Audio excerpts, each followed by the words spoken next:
All right, I'm going to start the meeting. All right, welcome everybody to our April meeting of the Parks and Rec Advisory Board. I see that we have all members in attendance, so thank you so much. I'm going to just roll on in to the approval of minutes. Did everybody get their packet from Lorena with the minutes attached?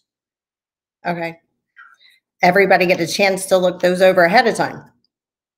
Okay, so with that, I will entertain a motion to approve as written. I will motion to approve. All right, thank you. Do I have a second?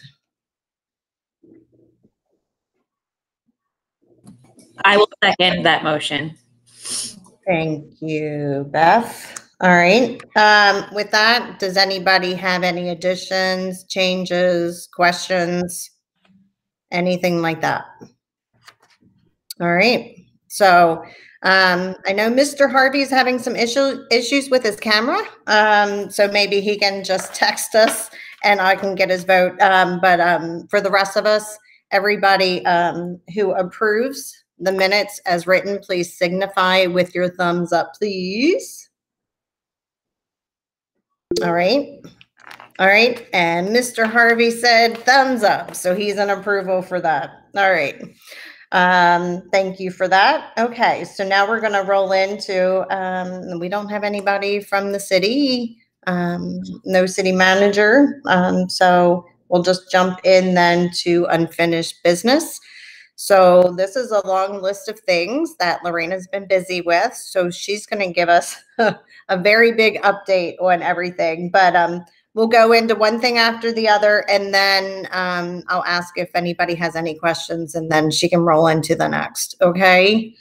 All right, so Lorena, go ahead and give us an update on Roberts Mill Park improvements. Okay, well, exciting news. The contract was awarded to Hobbs Excavating at Monday night's council meeting.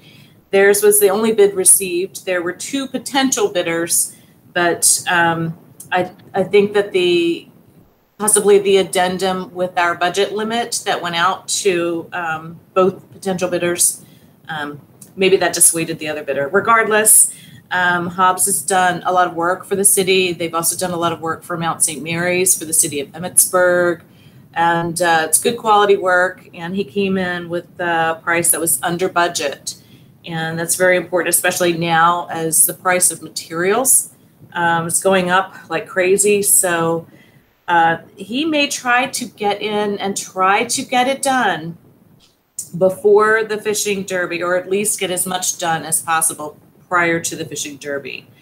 I wanted to get your feedback on that.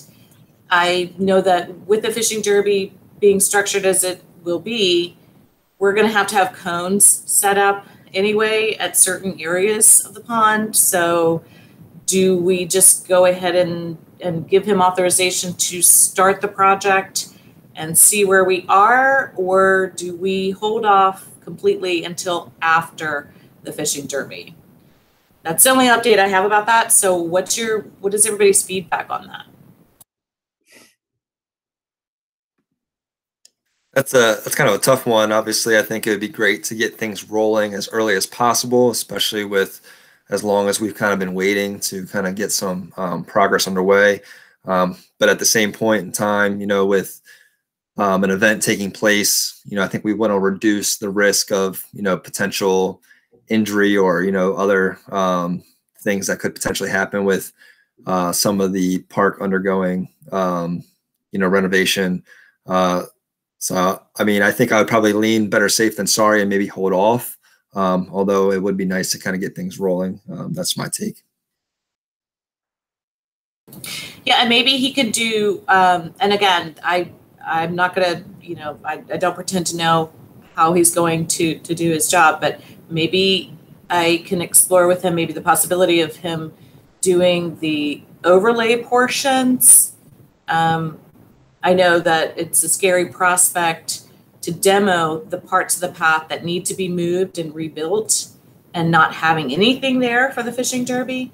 Plus, all of this work is dependent so much on the weather. So if we have rainy days like this, then, you know, we could be looking at something that's just started and it's kind of like, as you said, Emmanuel, a bit messy and maybe a little hazardous. So maybe we'll ask him to go ahead and hold off. I certainly agree with that as well. As much as we've been wanting to get that done, it could become a hazard. So I would say let's wait. Is everybody in agreement with that? Okay. All right. All right. The only question I have is, could he begin the basketball court part of it? Yes. Yes, that's definitely something he could get do. underway, and then do the path and all that around the pond. Definitely, Bill, and that's a good suggestion because that's definitely out of the way from the fishing derby. It's off to the side, and it's not even going to be in the path of traffic between the pond and the parking lot. So I'll ask the contractor about that.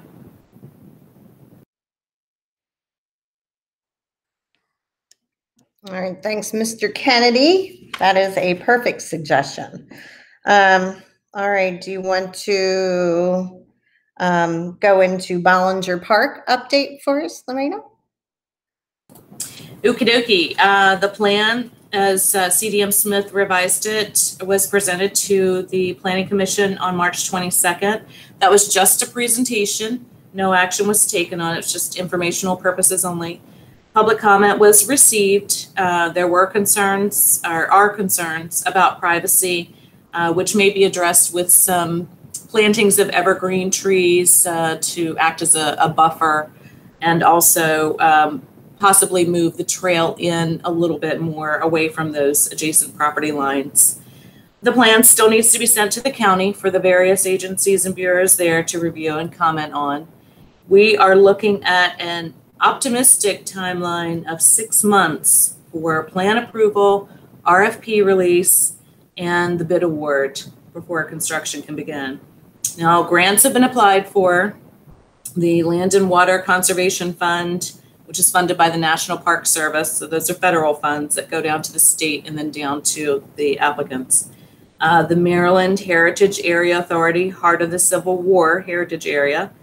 And I'll be applying this month also for the Recreational Trails Program, which is funded by Maryland Department of Transportation and State Highway Association, or Administration, sorry. So we're hoping to hear back on these by summer, early fall, which, you know, might coincide well with where we want to be with construction. So, and again, the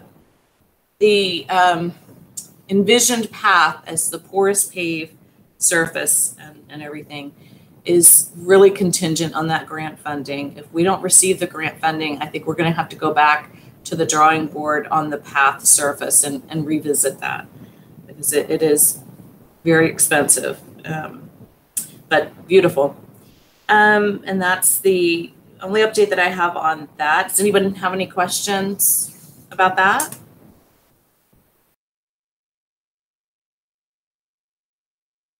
Lorena, I just had a question in regards to the Planning Commission. I know it was presented to them. Did they give a favorable recommendation? Do they have to do that? What is the process for that? So it's just a presentation. Brian Lubenow with CDM Smith gave an update on what was happening with the design. They did not take any action on it. It will be moving forward once it is submitted to the county and their review process has started. That it'll move through our Planning Commission review and approval process as well. And we anticipate additional public comment, and we welcome that. And that's what it's all about, the community engagement. We want to work with the community to make sure that this is a park that everyone is going to enjoy. So the exact dates for submittal to the county and some, review process through our Planning Commission, I don't have right now. I guess that's going to be contingent on on how far we can go with the county process.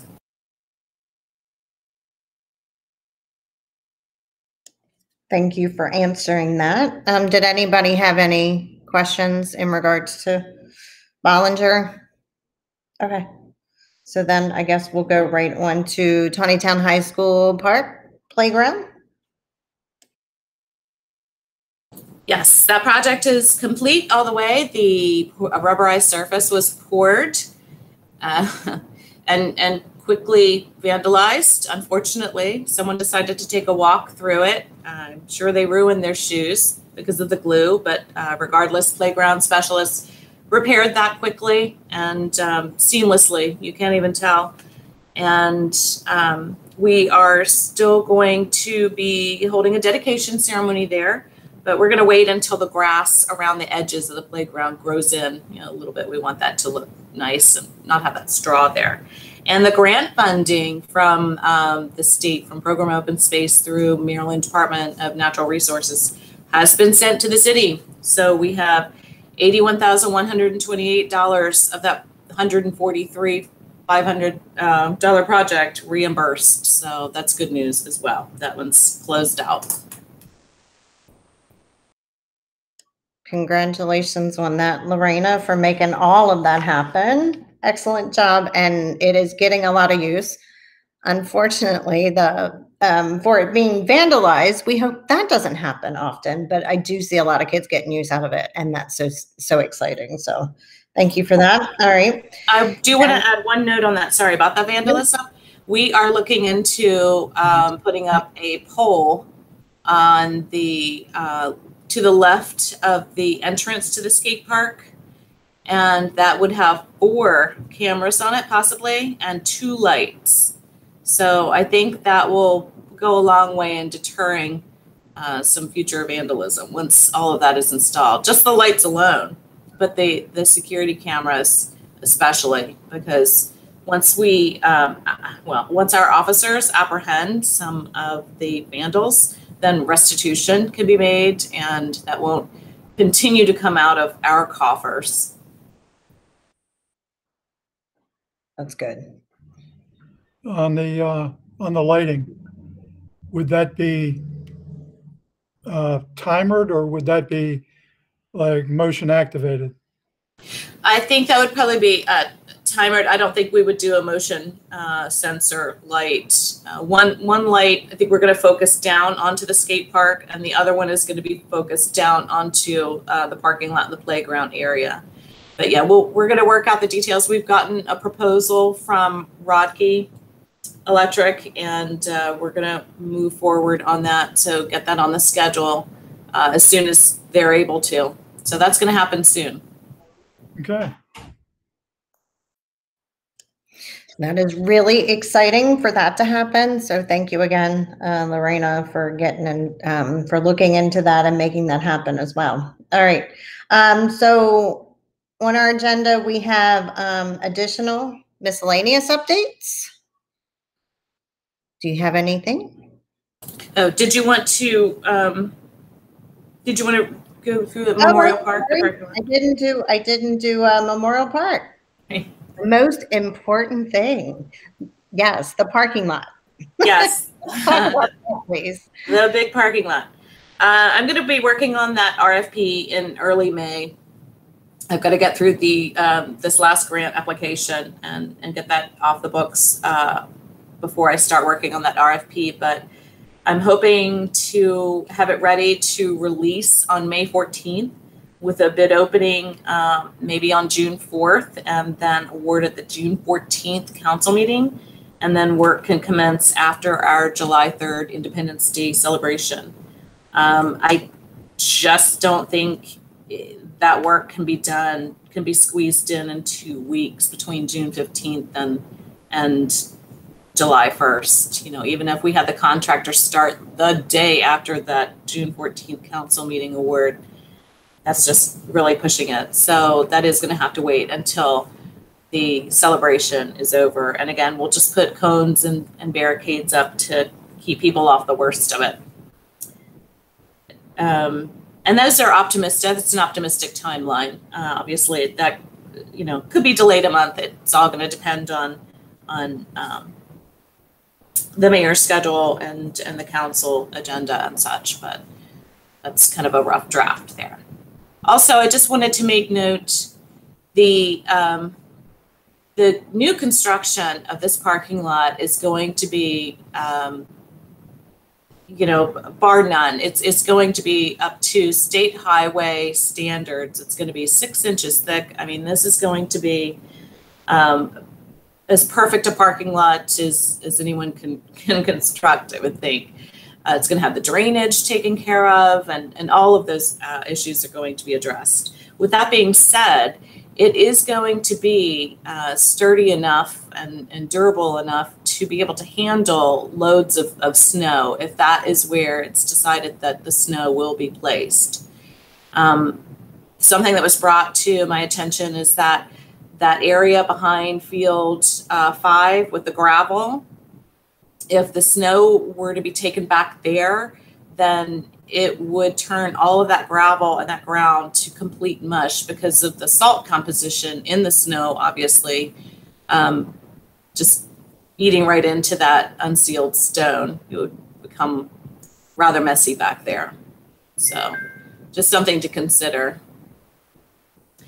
And that's all I have on that. Anybody have any questions about that?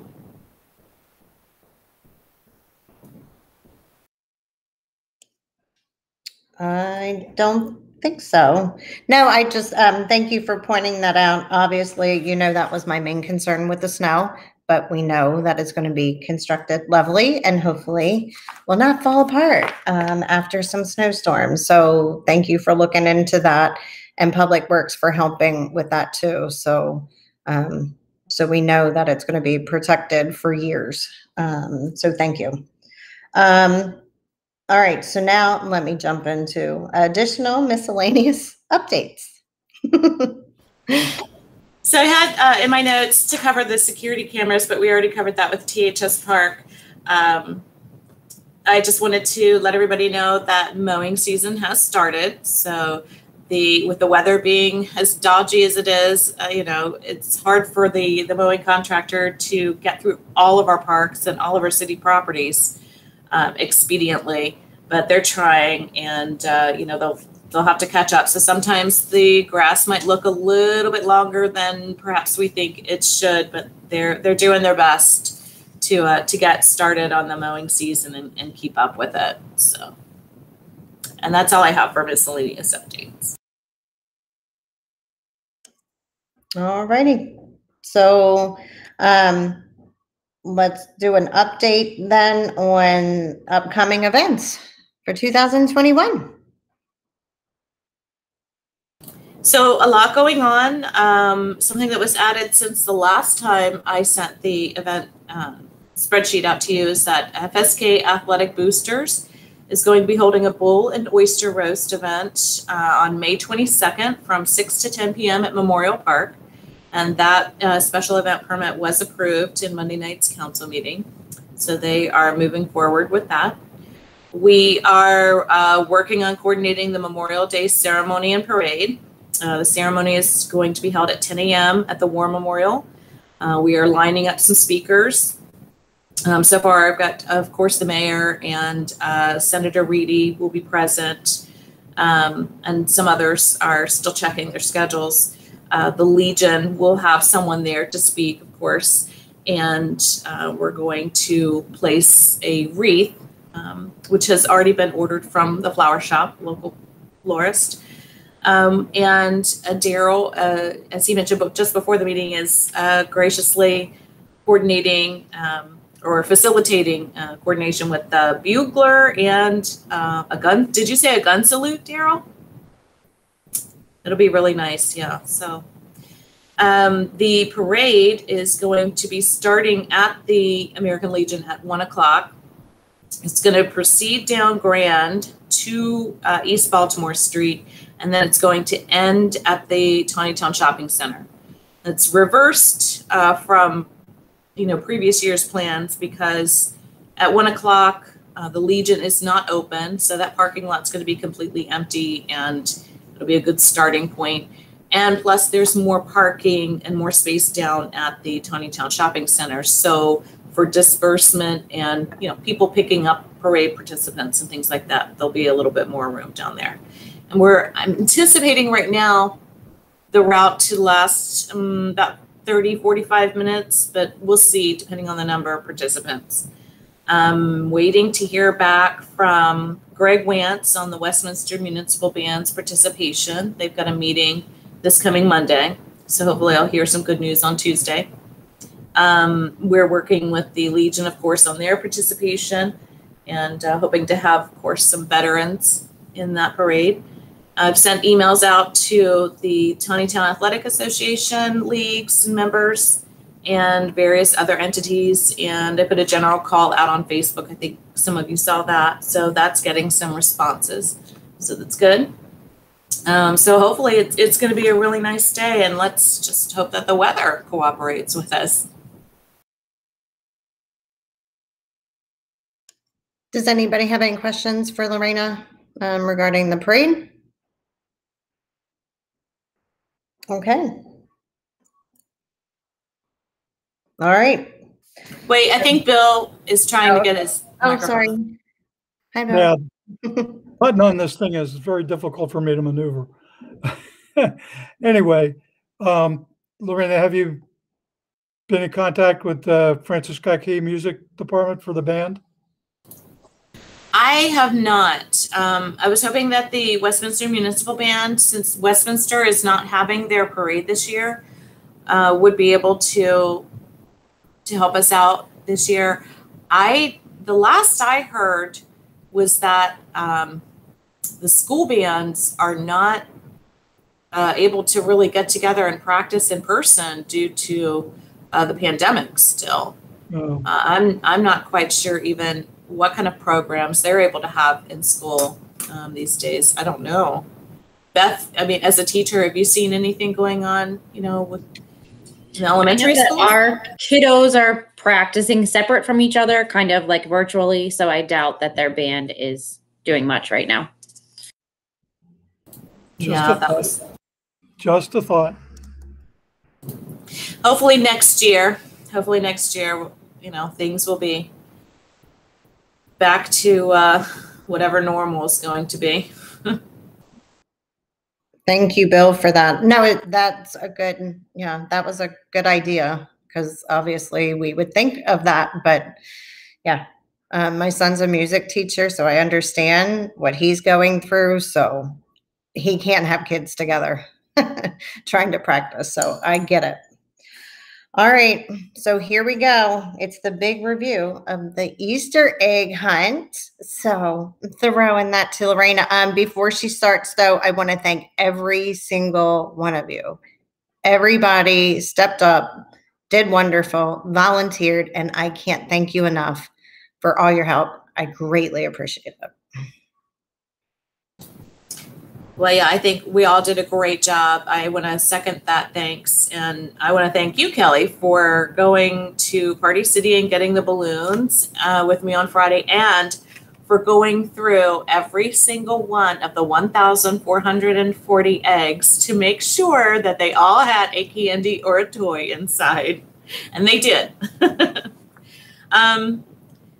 Speaking of eggs, next year, we're going to need to order more. That's for sure. I know that there were some children who just weren't fast enough and they weren't able to get any eggs. And it wasn't because, you know, a faster child was scooping up, you know, 8, 9, 10 of them. It was because there were so many children that we just didn't have enough eggs. So next year, definitely have a higher inventory. And another suggestion that I think we should take into consideration is to trim the hunt times down to 15 minutes. We had grouped it as 30 minutes, and we all know, I mean, we were there, it was crazy. They were over in like 5-10 minutes, I think. I don't even know if it was that long. They were quick. The other thing that we might want to consider is to restructure the age groups. Maybe 3 and under, keep that, but maybe do a 4 to 6, and then 7 to 9, and then a 10 and older, kind of even out the hunt chances, if you will.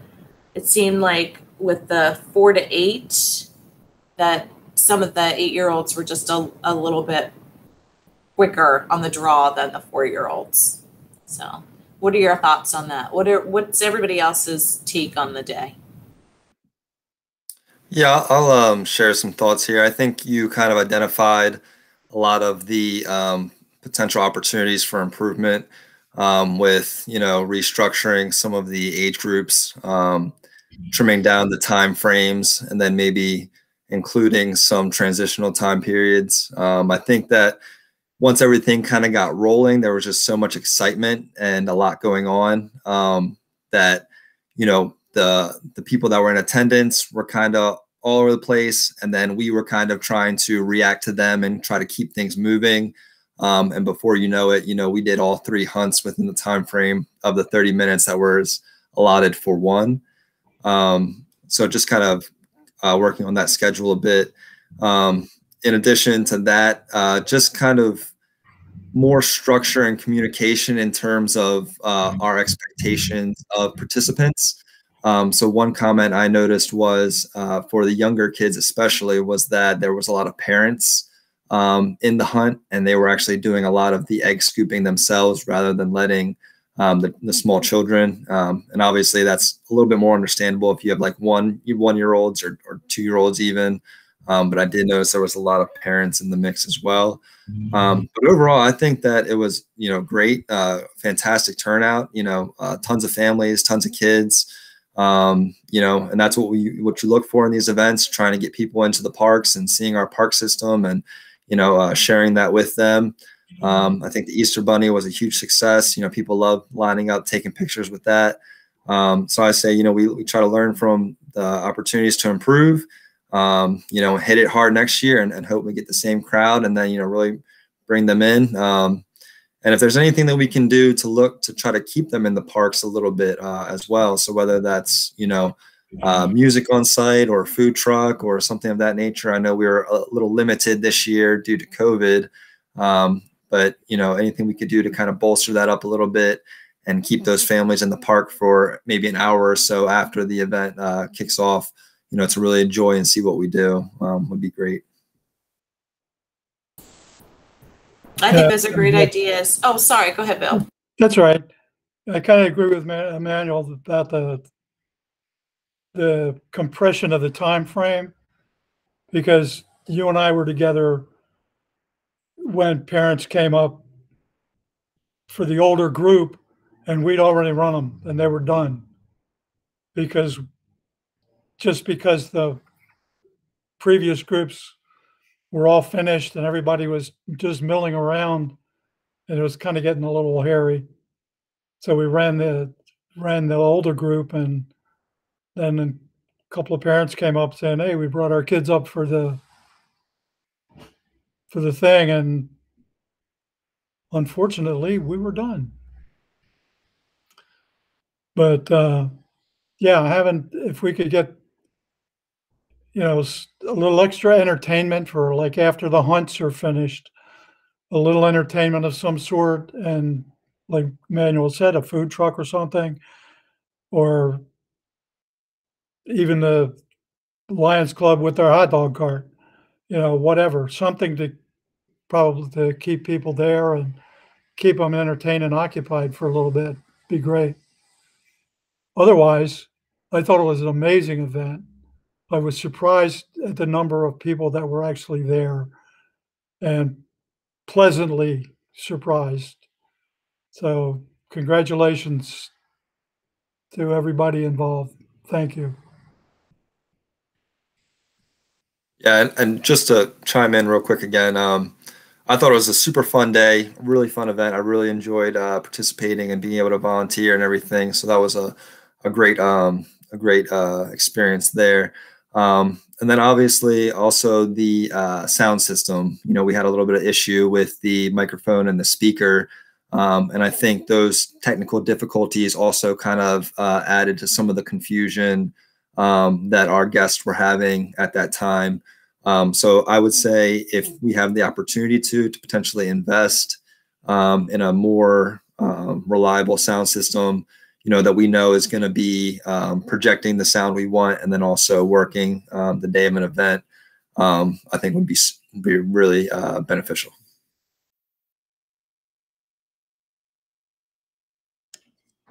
Well, thank you, everyone, for that information. And that's certainly something that we can look into in the future, hopefully post-COVID, that we can have a huge event. So that would be great.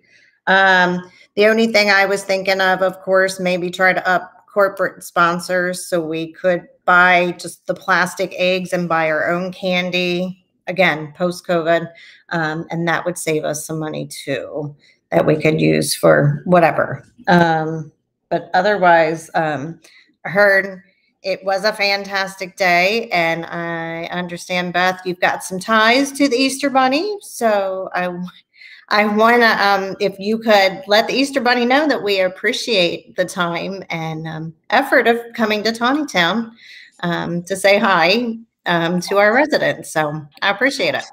Will do. Thank you. All right. Anybody else have any questions before we move on to new business? All right. All right. So I'm going to throw it back to Lorena. We're going to start talking about new business. The first thing is going to be the possible Earth Day cleanup event. April 22nd is Earth Day. I don't know. Everybody probably knows that by now. It's really become quite popular in the past couple of decades, but especially recently. That day this year is a Thursday. My question is, doing a cleanup event, do we do it actually on Earth Day, on a Thursday, on a weekday, or do we push it to that Saturday, the 24th?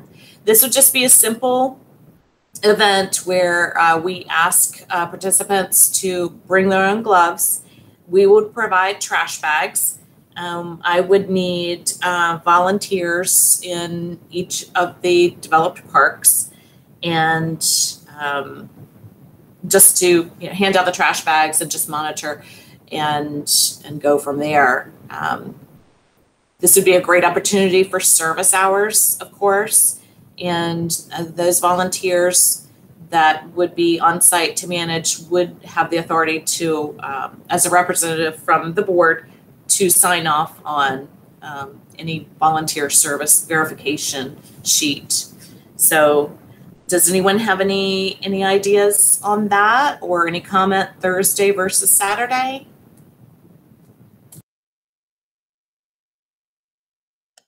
I'm going to chime in real fast.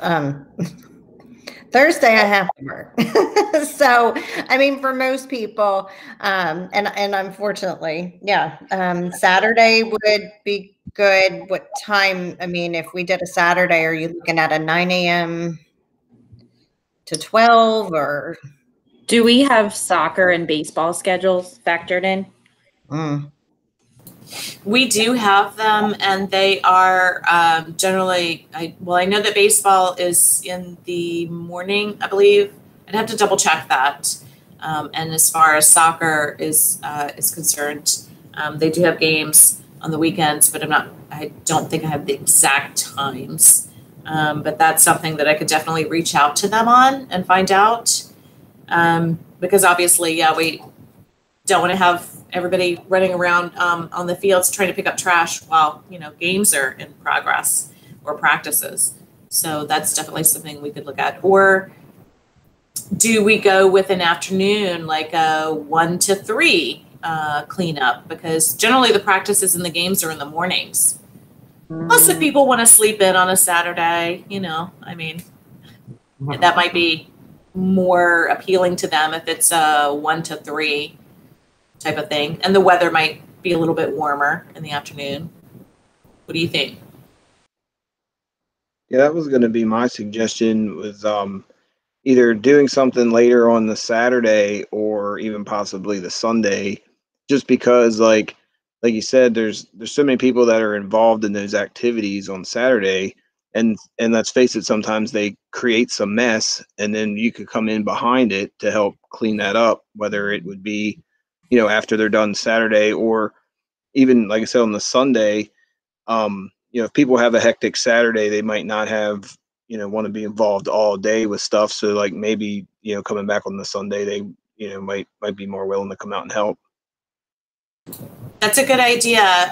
That's true, because normally a lot of people on Saturdays, they're always, you know, running around trying to get their to-do list done, so home projects and all that kind of stuff. So that's a good suggestion. What does everybody think? Should we go with Sunday? Should we go with maybe like a 1 to 3 on Sunday? That way we don't interfere with any, you know, morning church services or anything. Sounds reasonable. I'm good for that as well. Sunday. Yeah. Okay, Sunday 1 to 3 it is. I will create a flyer and I'll email that out to you guys for you to review. And we'll go from there. And I don't think, you know, it doesn't have to be a pre-registration or anything like that. It's just going to be a come show up at the parks, bring your gloves, and, you know, help us clean up for Earth Day. Is everybody in agreement? Yeah, just have everybody pick their favorite park.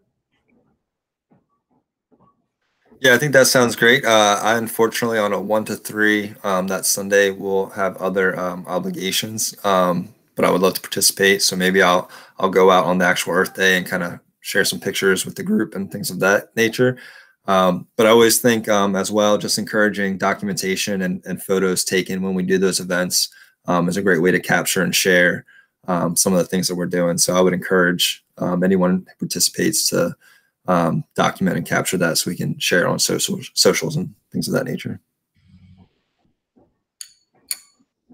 I agree with that. Would it be advantageous, possible, since we're getting trees to plant, to include a tree planting? Well, the trees that are being planted in Flickinger Park, that is actually, those are going to be done during the work week. And I mean, that's really going to depend, obviously, on the weather. And we're going to need at least a few days for that park to dry out because of the drainage in there before we can get the trucks back in there with the trees to even plant them. I thought about that as well, maybe to put in the War Memorial pink dogwoods in, but the Public Works guys picked those trees up, all of them, this past Monday. So for those War Memorial trees, because they're large, we need to get them in the ground sooner rather than later. Yeah. Yeah.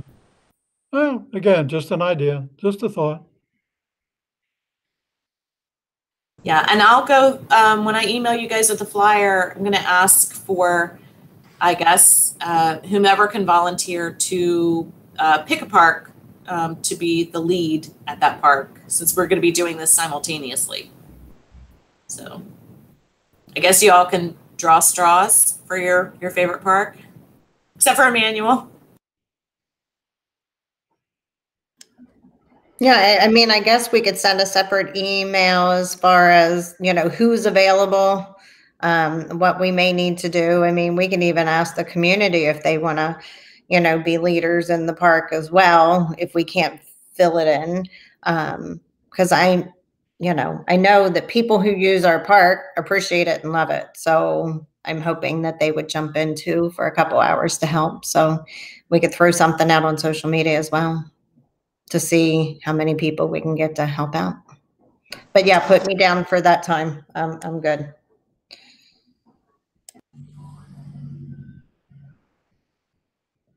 Right. If nobody has any other questions, let's just jump into preparing for our fishing derby, May 15th. Hey, so this is going to be another fun one. I do need volunteers. Once again, it's always going to be a volunteer call for the registration tables. We are going to have 4 age groups, 5 and under, 6 to 8, 9 to 10, 11 to 12. So the volunteers will need to write the name down on the list of the participant who comes up to register, hand out a little numbered sticker, and then also need volunteers to measure the fish. You'd have a clipboard and you go around, measure the fish, and then write down the measurement on the registrant sheet next to the participant's name and number. Every participant at the end is going to receive a Parks and Rec drawstring bag with a spinner reel and a bobber and a certificate of participation. So that's every participant. I've ordered additional bags to cover all of that. The top 3 winners in each age group are going to receive a rod and reel combo, and all of that's going to be announced at 12 noon at the end of the tournament. So the mayor has a previously scheduled engagement for this day, so we are going to need an MC for that. Anybody want to volunteer for that? Or I can ask amongst the council members, or Daryl, if you want to MC the event. I'm going to put you on the spot here.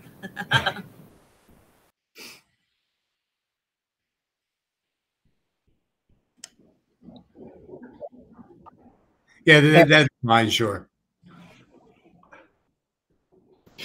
Okay, it should be a really fun day, and again, let's cross our fingers for good weather, and I'll get the flyer together for that and get that out to you all to review, and we'll get the schedule for volunteers lined up. And again, do we want to open this one up for community service for volunteer service hours, or should we just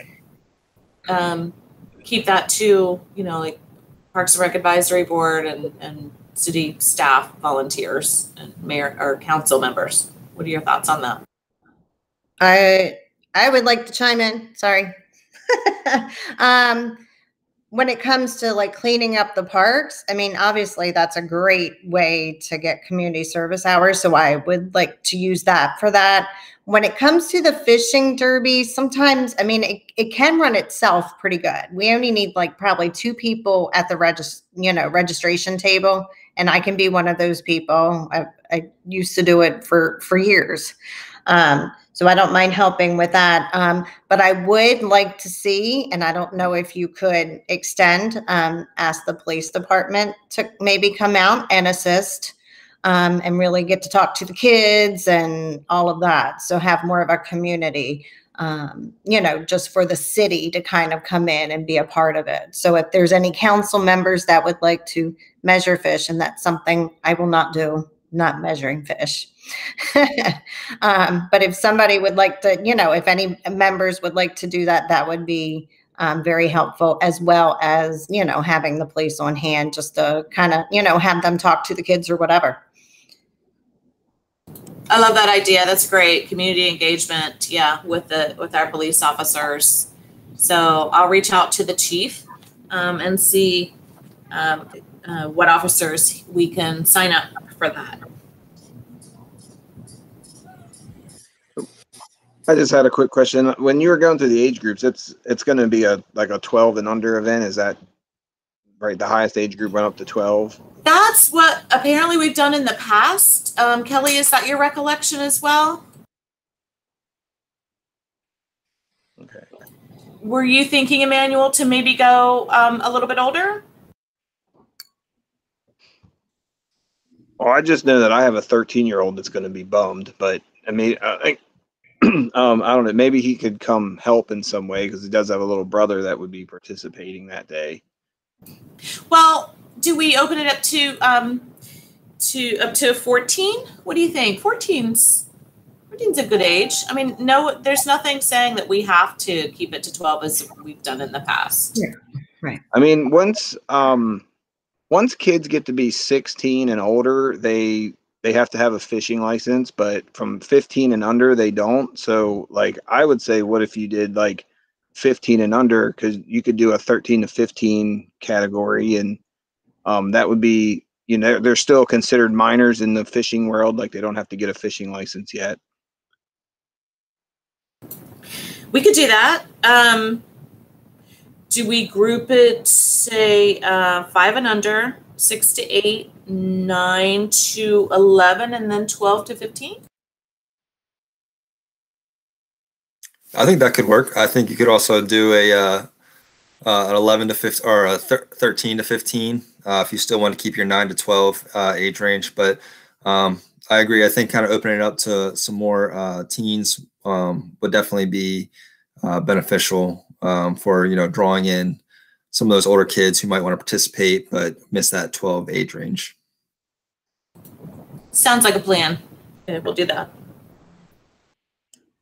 And of course, you have enough money in your budget to get more prizes for that age group for adding. Well, if we keep it at 4 age groups, the 5 and under, okay. 6 to 8, 9 to 12, and 13 to 15. Okay. Okay. Yeah, we're covered. Okay. All right. Anybody else have any ideas, questions, comments? All right. So the next thing we're talking about is the Wine Fest. Yes. This is going to be the big one, June 19th. It's going to be an all hands on deck event and then some. Started the dialogue with the health department with Cheryl Cheney there, and she's given us some very helpful tips. And we're going to be submitting our permit application very soon. So everything sounds pretty positive with that. There has been a change, and this is a change that actually has affected our local fire department as far as carnival planning has gone. But with food vendors present, the new change is that patrons or customers have to have a dedicated spot to sit down and eat. They can't just wander around with food in their hands or in their mouths, obviously, because they wouldn't have, you know, their mask on or what have you. So we are going to provide near the food trucks at least 2 large tents filled with tables and chairs, appropriately spaced, of course. And that's going to be a dedicated area, and that's going to have to be well publicized. That, you know, it's going to have to we're going to have notices near the food trucks and also near the tents, and also just publicity with you know, social media and such to that extent. Kelly has been busy calling wineries left and right, and thank you very much for that. That's really helped me out tremendously. She's been soliciting their participation, so it's been very positive so far. We have 3 wineries booked, which doesn't sound like much, but, you know, we're making progress. Everybody's I think a little COVID shy right now, for sure. So it's, I'm sure, been tough to even survive as a business, but much less to try to lay some money out and attend festivals. It's sometimes a scary prospect. So thank you, Kelly, for helping me out with that. We also have 5 breweries and 4 distilleries booked so far. We have 9 food vendors, 9 craft vendors, and of course we should be getting more as we get a little bit closer to that.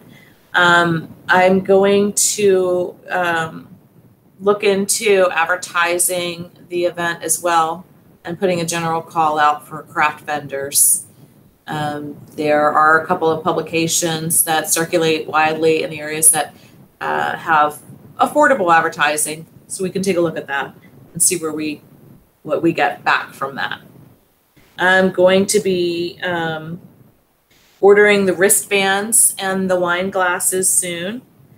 I want to touch on a discussion about what type of wine glass. It was recommended that maybe we do a commemorative wine glass with the date of the Wine Fest on it. I'm not sure what your thoughts are on that. Should we do that, or should we order just the City of Tonytown, logo on it and the name that we can, reuse next year? I don't know if we'd even have extras, but I say no date and no stem on the glass. Just a wine glass without a stem. No stem. They're tricky when you're at a wine fest. I would second that with the stemless wine glasses for events. They usually are easier to hold in your hand, easier kind of walk around with, set down in the grass, you don't have to worry about it tipping over and everything. And then I agree as well, when it comes to embroidering them or whatever you would refer to that as, if we order a ton and for some reason we don't use them all, if they don't have a date, we can roll over and maybe use them next year. Whereas if they have that date on it, we're kind of, out of luck if for some reason they don't go all to use. Yeah, okay, gotcha. Dateless would be the best way to go. Not only because you could use them again next year, but you could use them for another event. Right. They're good forever. Yeah, good for anything and everything forever. Anything, exactly. When you put a date on it, you're stuck. And you don't want to have 6,000 glasses with a date on them and no use. So yeah, I would say no date whatsoever. Okay, no date and stemless. Got it. Wristbands. They're going to be that plastic fabric combination type of thing, the sticker type of thing on it. Everybody's seen those before. What color? Do we have a preference? Should we go with purple, the color of wine, or red, or anybody have a preference on that? Should we go with the blue, which seems to be our theme color for the city? Any suggestions on that? I think purple is fun, but blue could work nice as well. I'm kind of open to either. Yeah, I don't think it matters. I think it would be fine, whatever you decide. But yeah, I mean, blue would work, a dark blue. Yeah. Okay, sounds good. I am waiting on pricing for the tents, tables, chairs, bounce houses, and such from Fun Events. I sent them just a huge list. And so they're reviewing everything, and they're going to be getting back to me soon with all that pricing. I've also reached out to New Windsor State Bank because we're going to need some ATMs there on site, because even if we publicize to the moon and back that it's cash only, there'll be some people who come with their cards, or what have you. So we'll have those ATMs handy for them. And I'm thinking, as far as volunteers, I think we're going to need at least 8 to 10 people for 4 to 5 ticket lines. I'm thinking 2 for each line, 1 to take the cash, 1 to give out the wristband and the glass. And we'll definitely need 1 person to manage the ticket line area.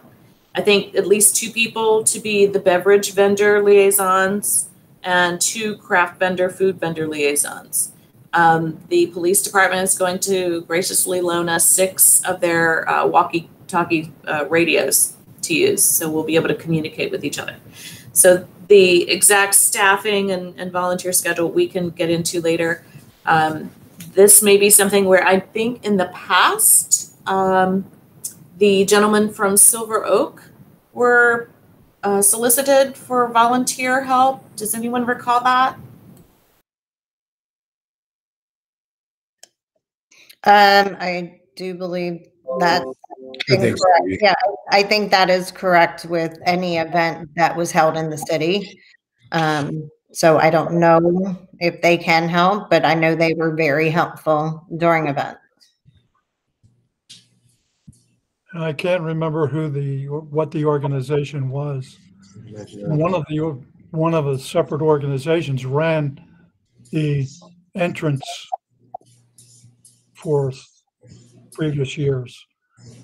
I can't remember who it was, It could have been just folks from Carol Vista or whatever.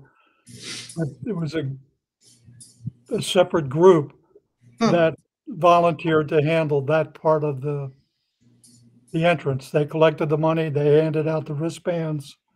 It wasn't county staff and it wasn't rec council people.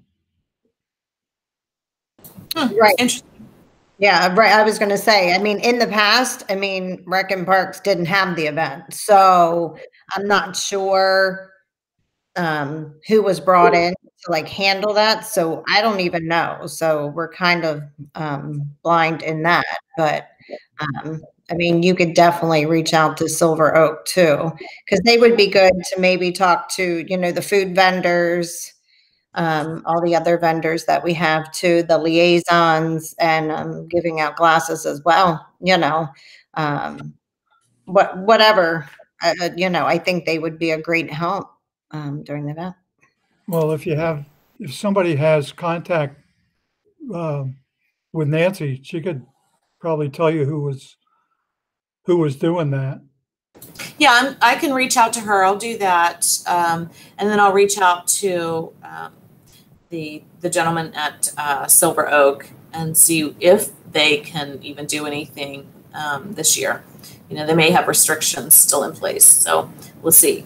But yeah, I'll reach out to Nancy and see what's up with that and how she handled that in the past.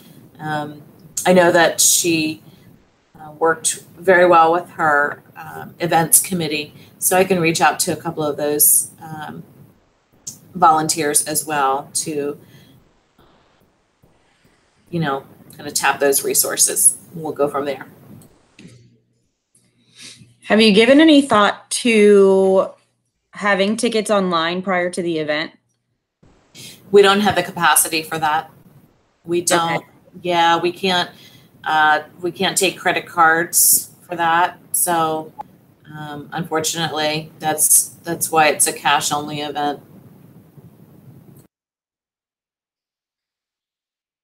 Yeah, that was a good question, Beth. I wish we had that ability because that would be fantastic. And it would alleviate, obviously, yeah, having people. What if you had tickets like at City Hall in advance? I'm just thinking about like the mass like surge of people. I'm just thinking about how you could have like a prepaid like wristband line and a line for people who needed tickets. I like the having tickets available at City Hall. We could publicize that. People could come in, pay cash, get a ticket, and yeah, present that ticket at the gate. Like you said, have a separate line or two lines dedicated to, you know, purchased in advance, the tickets, pre-bought tickets. I like that. At least, you know, it's one place that they could come, and it might help alleviate that, like you said, that mad rush in the beginning. Yeah, I think that's a great idea. I personally don't like lines, waiting in lines, or having to serve people waiting in lines. It's a little stressful. So if you can kind of mitigate that and streamline the attendance process, I think that's a fantastic idea. Yeah, we just have to make sure the girls in the office are good with that, just in case. Yeah, I'll check with Barry tomorrow and see if we can facilitate that. We'll see. But that is a great idea. Thank you. Any other questions that you have for Winefest?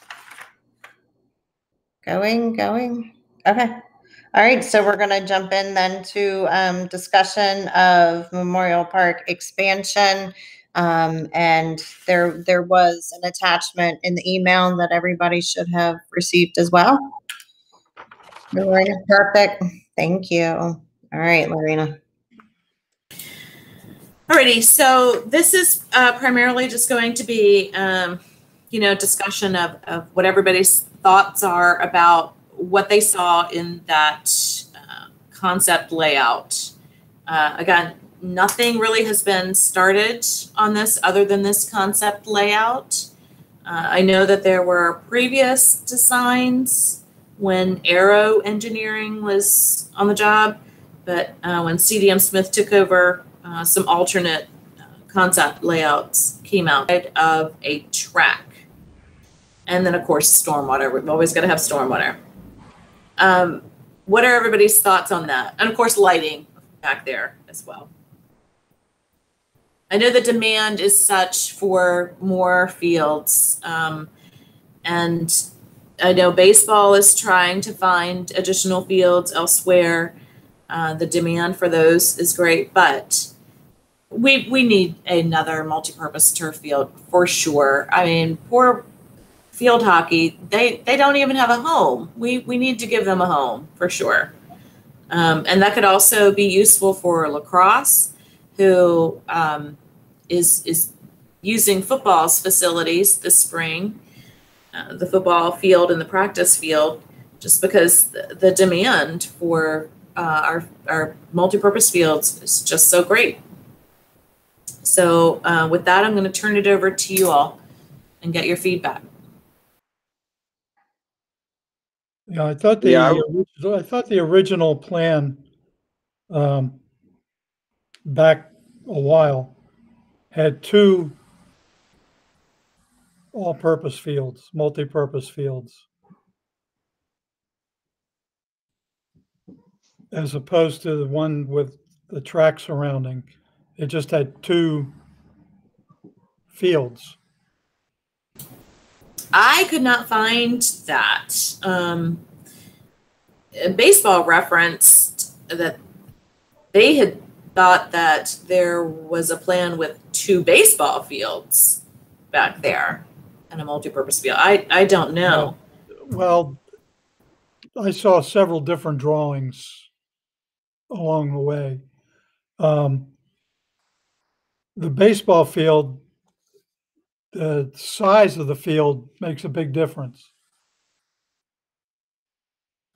Is this a 90-foot diamond, or is this a 75-foot diamond, or is it a 60-foot diamond?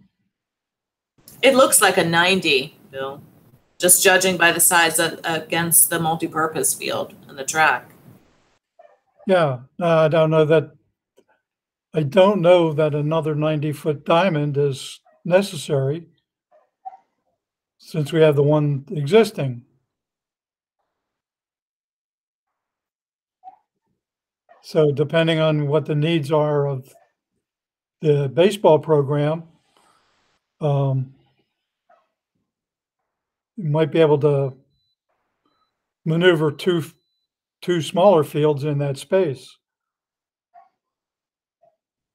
Yeah, that would be my question too. And it'd be something, would have to look at the numbers with baseball, because like I know like currently there's only 3 teams playing on the big field, and with the current like baseball merger that's going on, they are acquiring usage of fields in other towns.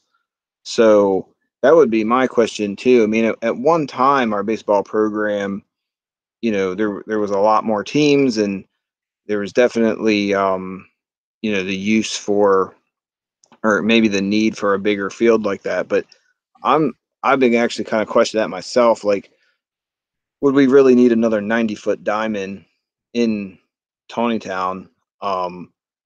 It seems like there's a larger population of children at the younger levels, especially like T-ball.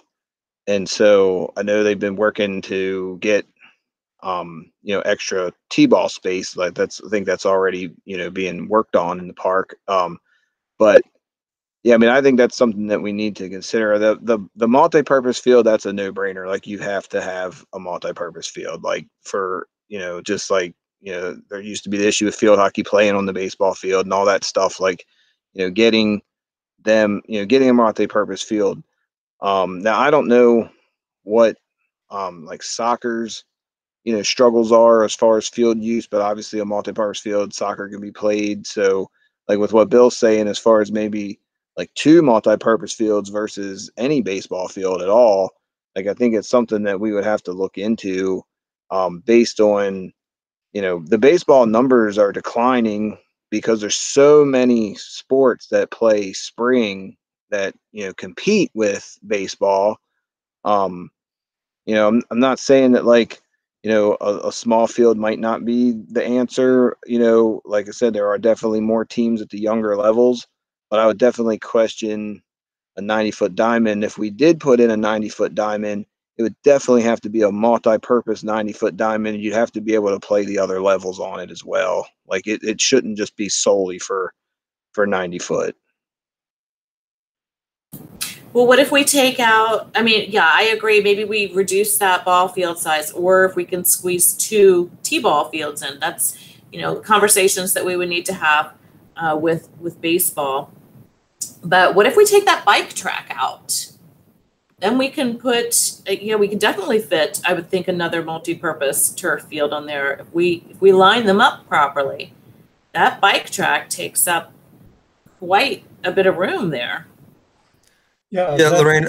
Oh, I was gonna ask for a little bit of clarification in terms of that bike track, but then also just kind of to piggyback on Bill and Jerry's comments.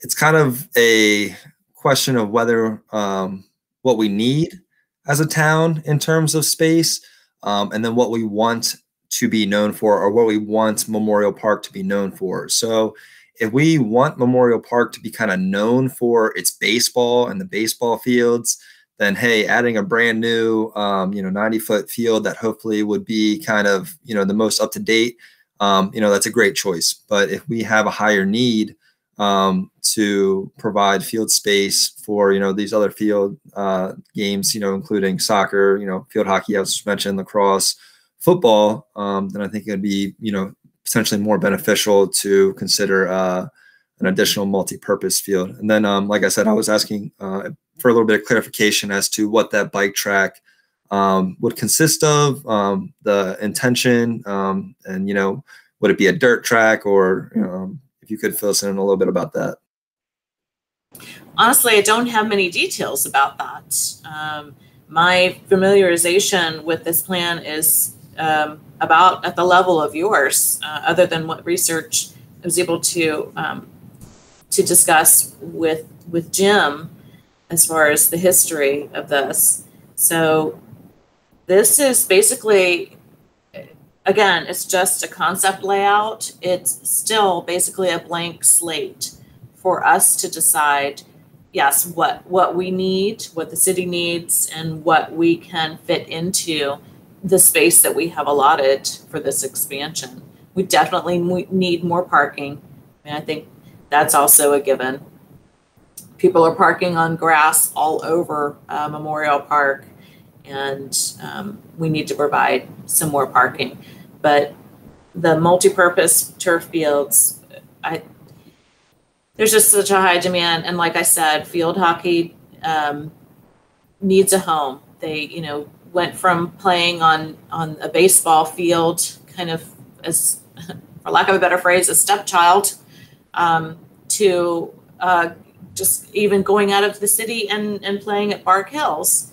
And while I'm glad that Bark Hills can accommodate them, I want to bring them home. They're a Tonytown league, and they should be here.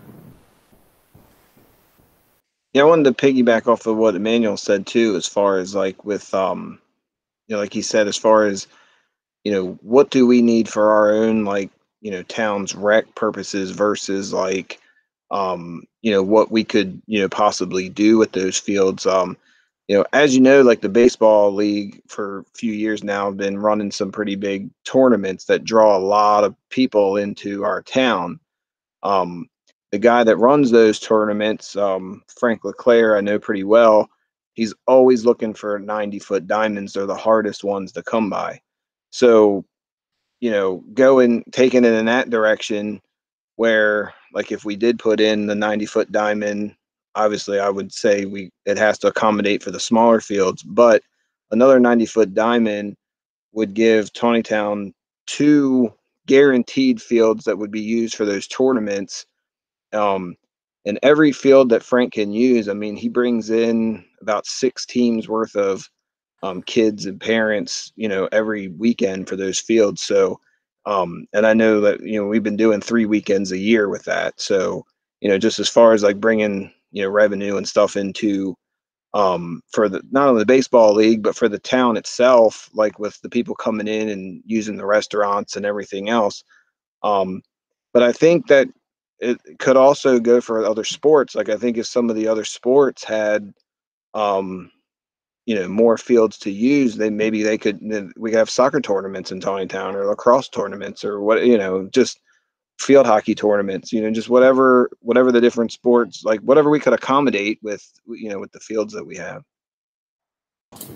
Another thing to consider too is that just in the past week and a half, I've had 2 requests for use of the football field and the practice field. And if we had additional multipurpose turf fields, maybe we could accommodate some of these outside entities who are looking for space themselves for whatever their events are or their games or what have you. I mean, obviously the priority would be to our Tonytown Athletic Association members as per, their MOUs with us and in recognition of what they do for our properties and for the city. But if we had the availability, we could consider, renting out those fields. So that's another thought to throw out there. I was just giving it a rough measurement to the scale here. Doing away with that track, which looks to be nearly half-mile,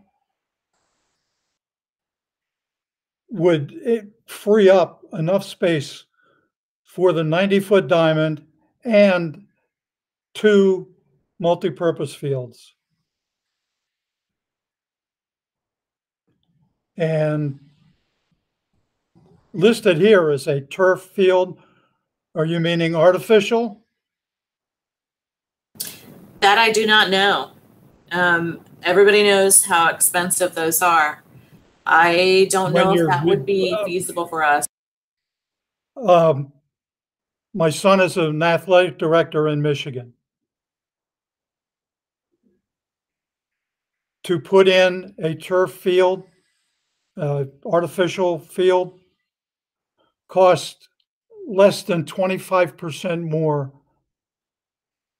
than putting in a grass field. And the difference is only, the difference is made up in the lack of maintenance that's necessary to keep it up. You don't have to cut it. You don't have to fertilize it. You don't have to water it. It takes one machine that's got a brush on it. You run it over there once a week and it's done. Well, it's something we can certainly look into. The other big selling point, though, is for a town like Taneytown, if you had 2 artificial turf fields, when our teams weren't using them, you can rent those out for big bucks. Because that's what they're doing with the ones in Howard County that the county schools are all going to. County school board would pay big bucks to use our AstroTurf fields. Just a thought. It's definitely something to consider. Yeah, I mean, I think that would be ideal. Like if you could, if we could afford to do a 90-foot diamond that was a multi-use, every age group could play on, and 2 like turf fields, like, I mean, I think that would nail everything that, we would need, not just for our, like, just for the rec kids, but like for the tournaments for everybody is, and all that stuff. Just, I know that's going to come down to costs. Is that like, I mean, that's going to be a big dollar project. Yeah, it's going to be, well, if you put in 2 AstroTurf fields, that's going to be 2 million plus a little. But also, existing 90-foot diamond is completely dirt infield. So that can and was in the past used as a multi-level. The current 90-foot baseball diamond is a grass infield. No, it was turf infield the last time I was out there watching them play. I was saying all the that's one thing that draws a lot of the other teams into our park is that all of our baseball fields are grass infield, whereas a lot of the big construction parks that go in, all the fields are all dirt, and it's because it does make them more like multi-use. They can play softball on them, they can play baseball, they can play older age groups, younger age groups. But yeah, like it is a big draw for our park just because you get that, you know, real baseball feel with the grass infields.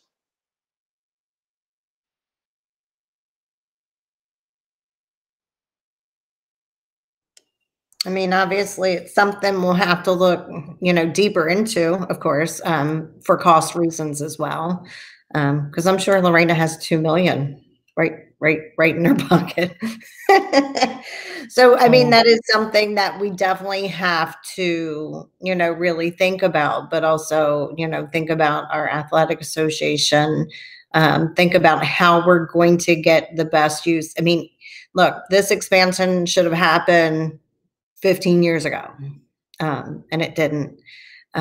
So now we're playing catch up. So as soon as we build this, whatever we think is going to be perfect, we're going to have another plan for possible expansion somewhere, because our city is constantly growing and we need to meet the needs of our residents. So, but yeah, I mean, obviously this is not ended here. Please think about, you know, look at the attachment, see what you think might be best, and we can do some emails back and forth to see where we think that could go, and just keep an open communication going. So, Well, at this point, I'd vote to scrap that bike track.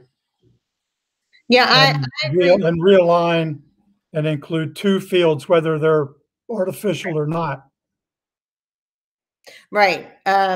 I mean, that does look promising, and I don't know what everybody feels. I mean, again, we can do an email communication of what everybody personally thinks and kind of go from there. But yeah, I do believe that bike track does not have to exist. But I don't know if that's everybody's consensus, and we're not really voting on anything, but you know, we'll get some emails out and start the dialogue about where we need to plan with that. All right. If that is it with Memorial Park expansion, let's just go into, so I know we've talked about Festival Park, just ideas. We're not really going to go into a discussion tonight, but again, just the same thing with the expansion of Memorial Park. I want you to think about, you know, what your wish list is for Festival Park, like what you see, maybe what you envision. Again, we're not going to see that happen down the road for quite some time. But we still need to think about it and see what everybody's wish list is. So we can start that dialogue with another email, maybe this week, and kind of talk about that. Jerry, we do need to get you out there to look at the parks. So I don't know how we can figure that out, but I would love to take you out there just to kind of show you so you can get the idea to envision as well.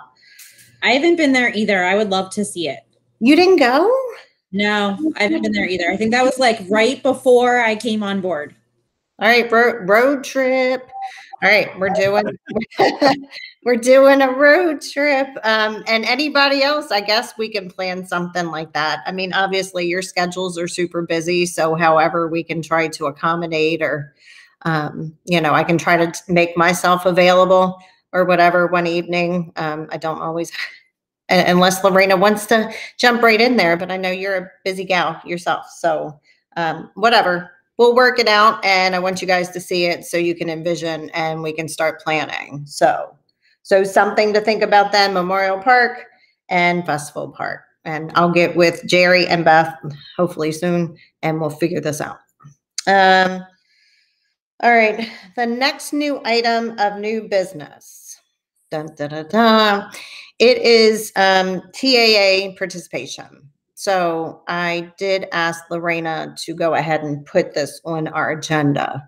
I just want to have an open dialogue and find out where everybody is.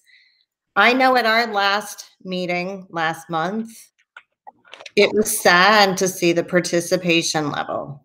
Now we've had all of our TAA sports have signed MOUs. I would think, I'm just saying, and I'm not trying to be rude by no means, giving us an update 6 times a year is not that hard to be able to use our fields and hopefully get some city money for upgrades or improvements.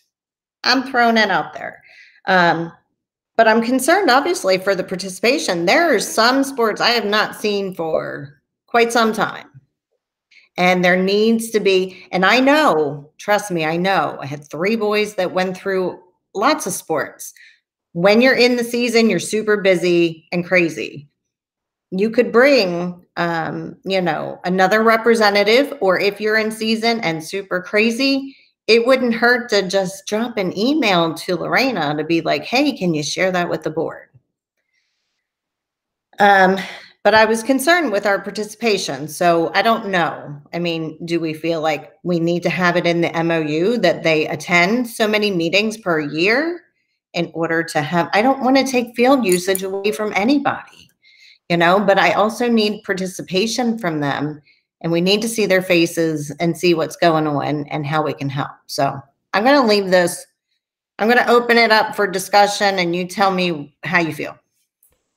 Well, I would actually, there was something I was thinking about too, and I'd actually be willing to kind of take a lead on it if it's okay. That I actually know a lot of the sports groups or have contacts with the people that are in them, and so if I could get like a list of contacts for who's the actual, president of each group right now, like I'd be willing to reach out to them and talk to them about the importance of, them coming to the meetings and, and just, because they always want to put in requests for things that they need and, and improvements in the park. And you're right, like they need to come and share with us what they need. And, as we get things done for them, they can, move on to other projects. But like, if they don't come and give us the updates, let us know what they need, it's hard for us to, we can't think of everything for,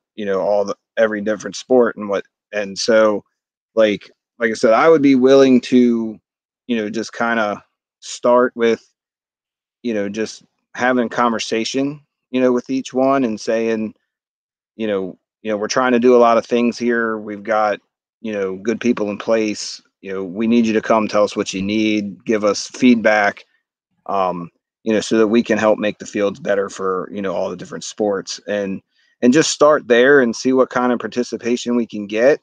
And then, like you said, if it gets to a point where they're just not coming after that, then maybe you have to do something a little stricter and make it a mandatory thing or whatever. But I know like nobody wants to get to the point where it's like, if you don't come, you can't play, kind of thing. But like, but yeah, I mean, I think as when you take on the role as a president of the organization, like you have a responsibility to, attend these meetings. And, I know because my wife was president of baseball. So like you have to like, get in and, you have to participate in the stuff or things, just don't get done.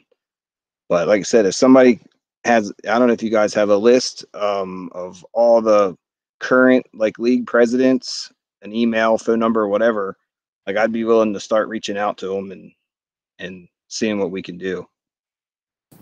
Well, I'm just going to interject here, and I appreciate that, Jerry, but I think it would be incumbent upon me to broach the topic with them. So I can certainly do that. I'd be happy to share the contact list with you, as I have with the other board members. And I apologize if I did not already send that information to you. I know I threw a lot of information at you when you first came on board, but I will go ahead and broach that topic with the member representatives, and also offer them the option that if they themselves can't attend or send an email, then they can certainly designate, a head coach or, the VP or whomever to either be present at the meeting or send an email communication with an update.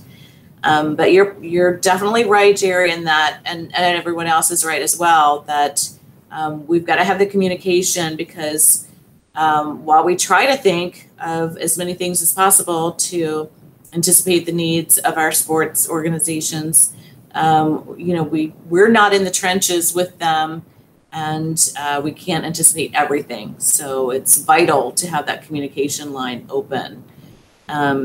So let me go ahead and I'll send out an email this week, and I'll copy you all on that, and we'll go from there. How's that sound? Sound like a plan? No, that sounds like a great plan. And Jerry, thank you for wanting to step up and have that communication going. But I also want our representatives to have that relationship and that communication with Lorena too. There's a new sheriff in town, and I want them to know, that they need to communicate needs or whatever, but they also need to attend meetings. And as I said, I don't think that 6 times a year, will hurt. I mean, the people that showed up last time really don't need our fields. That was the sad part. So it would be nice to have some more participation. So I just don't know. I guess we can look into it, and after a couple more months, and see where the participation level is, and see where we up our game and kind of get a little. I just want something. If you can't attend, then you should at least give us an email to at least give us an update on what's going on. And I think that's what the the leaders of those organizations need to know. I mean, they need to know that there is somebody new in town that's doing, more than, what was in the past.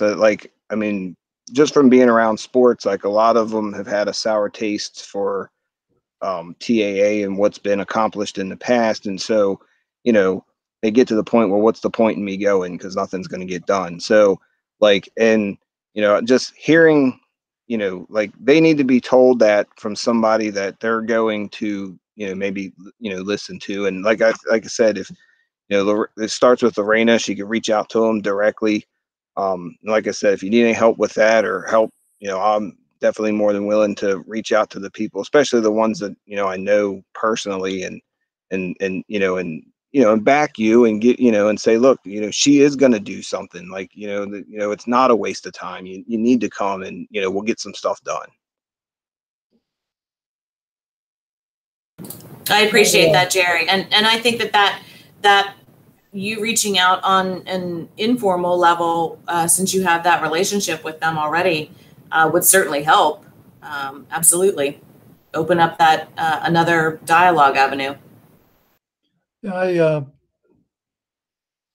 when I first came on board, there was a lot of participation by the leagues, but that kind of devolved into a gripe session. We don't have money for this. We don't do this. The fields are crappy, yada, yada, yada. That's all well and good. We need to know those things. But we also like to know, what are your successes? Are your numbers increasing? Did we do well in tournaments? Did the leagues, break even? Right. I mean, to get those updates on something. Right.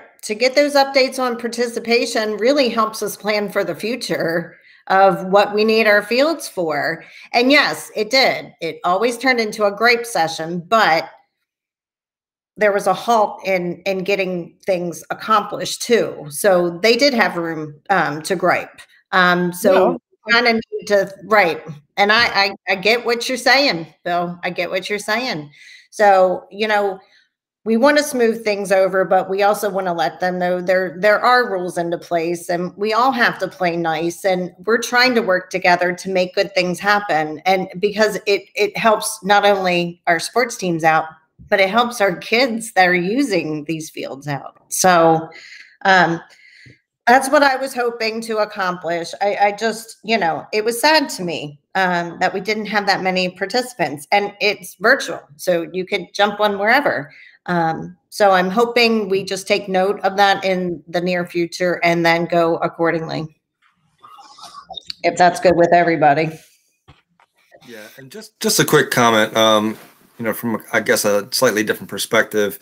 It's just, I think that a lot of people are kind of at this COVID burnout type phase. And I think the virtual kind of takes away some of the, you know, normal engagement that people would have. So I would say that that could potentially have an impact as well. And I could be wrong in this next comment of mine, but I think what might be beneficial in kind of bringing the association together is to have kind of more joint efforts or fundraisers. I know that they all have their different needs and their different projects and their different fundraisers and things of that nature. But if we kind of all pulled together as a community and as an athletic association and did more things that kind of benefited one another and supported one another, maybe that would improve some of the engagement levels.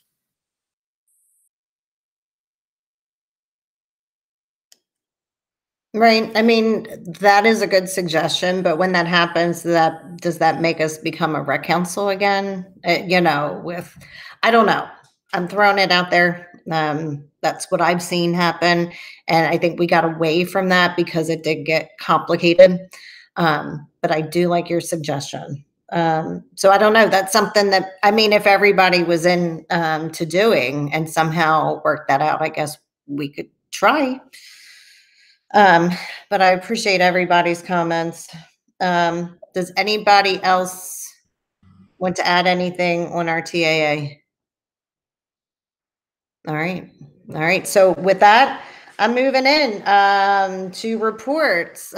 Councilman Hale, do you have any reports for us from council or from you?